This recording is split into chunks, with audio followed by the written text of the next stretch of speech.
Okay, this is the last video in practice control test 4, and let's just get started. Now it's really good to read the geometry thing carefully. They say QS and PR are diameters. PR are diameters and O is the center. But PQ is parallel to RS. PS is produced to T, and N is a point on the circle such that Q1 equals Q2.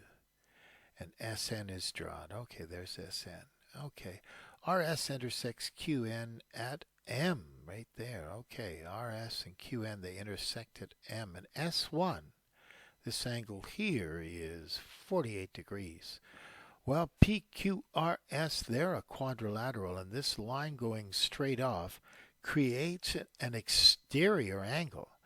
And this exterior angle of S1 is equal to the opposite interior angle of the cyclic quad. So angle PQN, that's Q1 and Q2 together, must be equal to 48 degrees because of the exterior angle of a cyclic quad. Well, there's a big thing right there. We know that that's 48 degrees. But Q1 and Q2 are equal. Well, if they're 48 and they're equal, that means Q1 must be 24 degrees because it's half of 48. Okay, and then they say, how big is angle R?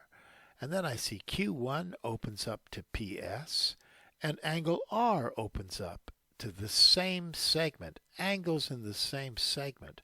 That's why R must be equal to 24 degrees. See, that's 48. They're both 24. And this R must be 24 degrees. Okay. Now, what about M1?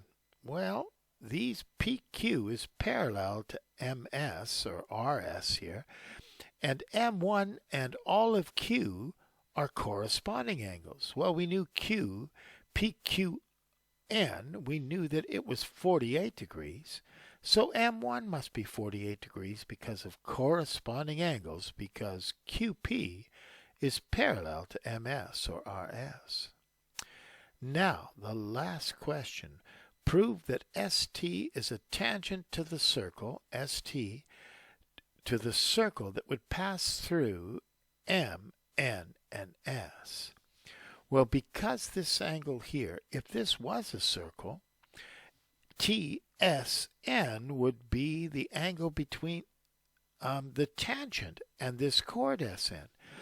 Well, if S1 equals M1, well, M1 was 48 degrees. We just showed that. And it equals this 48 degrees. So it's the converse of the tan chord theorem.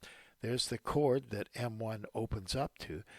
Hey, the converse of the tan chord theorem shows that ST must be a tangent to the circle that passes through them. And there's all the story, and it's in this memo here. The first one's all the way what I just explained, but because M1 equals S1 and it's 48 degrees, ST must be tangent to the circle going through it, and it's the converse of the tan chord theorem. So I hope that explains everything that's going on. Whoops, with this question right here. I hope so.